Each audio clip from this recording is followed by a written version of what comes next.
কোশ্চেনে বলেছে একটি ট্রেন 45 কিলোমিটার প্রতি ঘন্টা বেগে চলছে। বিপরীত দিক থেকে 5 কিলোমিটার প্রতি ঘন্টা বেগে এগিয়ে আসা এক ব্যক্তিকে ট্রেনটি 18 সেকেন্ডে অতিক্রম করে। ট্রেনটির দৈর্ঘ্য কত মিটার?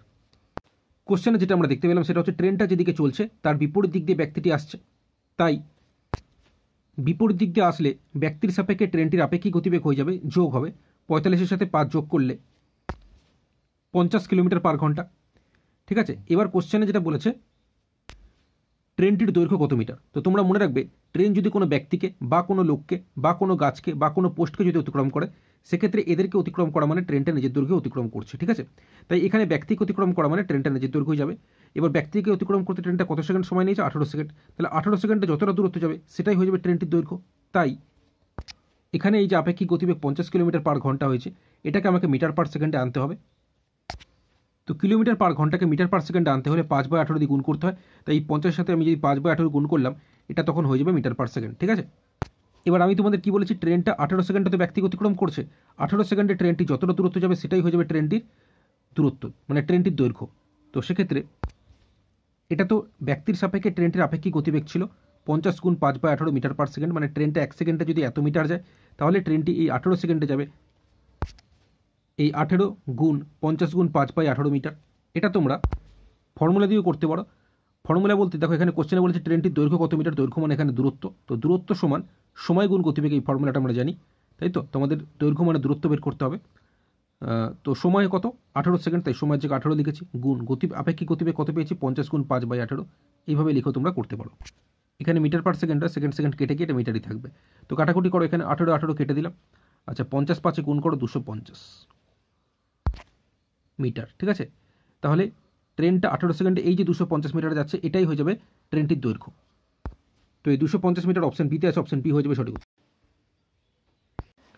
যদি চক্রবৃদ্ধি সুদে কিছু পরিমাণ অর্থ 1 বছরে 5,500 টাকা ও 3 বছরে 6,655 টাকা হয়, তবে সুদের হার কত শতাংশ ছিল?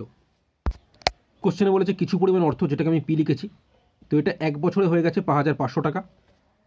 আবার কোশ্চেন অনুযায়ী এই টাকাটাই, যেটাকে আমরা পি ধরেছি, সেটা 3 বছরে হয়ে গেছে 6,655 টাকা, তাই তো। কিন্তু যদি আমি 5,500 টাকা থেকে ধরি, তাহলে এখান থেকে এতটা 2 বছরে হচ্ছে, তাহলে আমরা বুঝতে পারলাম এই 5,500 টাকাটা 2 বছরে 6,655 টাকা হচ্ছে। এবার এই অঙ্কটা আমরা, মানে এই জায়গা থেকে আমরা অঙ্কটা দুরকম নিয়মে করতে পারবো। তো প্রথম পদ্ধতিটি তোমরা দেখো, এই যে 5,500 টাকা 2 বছরে 6,655 টাকা হচ্ছে, এই 5,500 আর এই 6,655 তোমরা অনুপাত করো। তো সেই হিসেবে দেখলে আমি দেখতে পাচ্ছি এই 5,500 11 দিয়ে কাটছে, 6,655 11 দিয়ে কাটছে। তো 11 দিয়ে 5,500কে কাটলে 500 হয়। কীভাবে পেলাম? 11×5 = 55, দুটো শূন্য চলে এলো। এটাও 11 দিয়ে কেটেছে, 11×6 = 66, আর দুটো ডিজিটের জন্য এখানে একটা শূন্য আসছে, তার কারণ 11 দিয়ে যদি আমি ভাগ করি, 11×6 = 66তে মিলে গেল।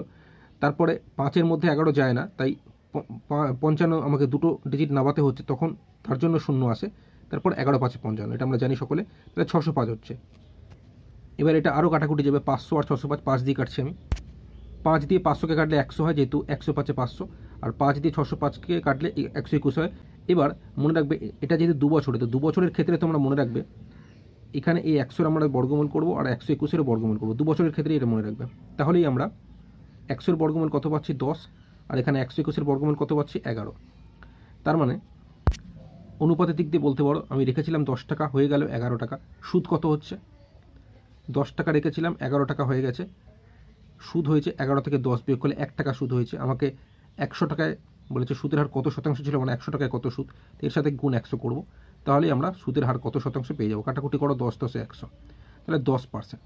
এটাই হয়ে যাবে সঠিক উত্তর, যেটা আছে অপশন ডিতে, অপশন ডি হয়ে যাবে সঠিক উত্তর। কোশ্চেন অনুযায়ী কিছু পরিমাণ অর্থ, যেটাকে আমি পি ধরেছি, তো এই পি 1 বছরে হয়ে যাচ্ছে 5,500 টাকা। আবার এই পি যদি 3 বছর রাখা হয়, তাহলে 3 বছরে হয়ে যাচ্ছে 6,655 টাকা। কিন্তু 5,500 টাকার দিক দিয়ে দেখলে এটা তখন 2 বছরে হয়ে যাচ্ছে 6,655 টাকা। এইবার আমরা সমূল চক্রবৃদ্ধি শুধু আসলে বের করার ফর্মুলা কি জানি? এই যে আসলটাকে বসাতে হয় 1 + r/100, পাওয়ারে সময়টা লিখতে হয়। সময়টা কত বছরে হচ্ছে? 2 বছরে, তাই পাওয়ারে কত লিখবো? 2 লিখবো। তো এটা শুধু আসলে সমূল চক্রবৃদ্ধি। ঠিক আছে, তো যেটাই কোশ্চেনে সঠিকভাবে বলেছে, মানে কোশ্চেন অনুযায়ী যদি দেখি 5,500 টাকাটা কত টাকা হয়েছে 2 বছরে? 6,655 টাকা, এটা শুধু আসলে হয়েছে। তো এখানে আমি এই 6,655কে লিখবো, তো সেই অনুযায়ী লিখলাম। তো এটা ফর্মুলা দিয়ে শুধু আসলে হলে 2 বছরে 5,500 টাকাটা হচ্ছে সমূল চক্রবৃদ্ধি, যেটা সঠিকভাবে এখানে 6,655 টাকা হচ্ছে। এইবার এটা এখানে যা আসে লিখলাম সমান 6,655 বাই এই যে 5,500 ছিল এটা কোনাকুনি নিচে চলে এলো, উপর নিচ 11 দিয়ে কেটেছি, উপরেরটা 11 দিয়ে কাটলে 605, নিচেরটা 11 দিয়ে কাটলে 500। এবার উপর নিচ 5 দিয়ে কেটেছি, 5 দিয়ে কাটলে উপরেরটা হচ্ছে 121, নিচেরটা হচ্ছে 100। এবার এদিকে যে সমান চিহ্ন এদিকে যদি এটা স্কোয়ারে আছে আমি চেষ্টা করবো এদিকটাও স্কোয়ারে নিয়ে আসার, সেই হিসেবে 121-এর বর্গমূল আমরা জানি 11 আর 100-এর বর্গমূল আমরা জানি 10, যেহেতু 11 গুণ করলে 121, 10 গুণ করলে 100, তাই আমি এই 11/10-এর স্কোয়ার লিখতে পারি। এবার দেখো এদিকেও পাওয়ারে 2, এদিকেও পাওয়ারে 2, তো পরের লাইনে সেই কারণে 2টা তোমরা কেটে দিতে পারো, তবে লেখার দরকার নেই। তো আমি লিখলাম না পাওয়ারে 2 লিখলাম না, শুধু লিখলাম ব্র্যাকেটের ভেতর এই যে 1 + r/100 সমান এখানে 11/10 লিখলাম। এখান থেকে আমাদের r এর মান বের করতে হবে, তো সেক্ষেত্রে এই যে +1 আছে মানে +1 আছে এটা ওইদিকে গেলে মাইনাস হয়ে যাবে, তো আমি ওইদিকে গিয়ে -1 করে দিলাম। আচ্ছা এইবার নিচে এখানে 10 যেরকম লসাগু হচ্ছে থাকবে, আর উপরে এখানে 11 বিয়োগ এখানে 10 থেকে 10 মানে 11 থেকে 10 বিয়োগ করলে 1 হচ্ছে। এবার দেখো কাটাকুটি করো, নিচ কাটে, সেই হিসেবে এই 0 কেটে দাও, তাহলে r সমান কত হচ্ছে, কোনাকুনি গুণ করো 10 × 10, তাহলে r সমান 10। আর মানেই আমরা জানি সুদের হার, কোশ্চেনে আমাদের সুদের হারই জিজ্ঞেস করেছিল, তো কত হচ্ছে 10, অপশান ডি হয়ে যাবে সঠিক উত্তর।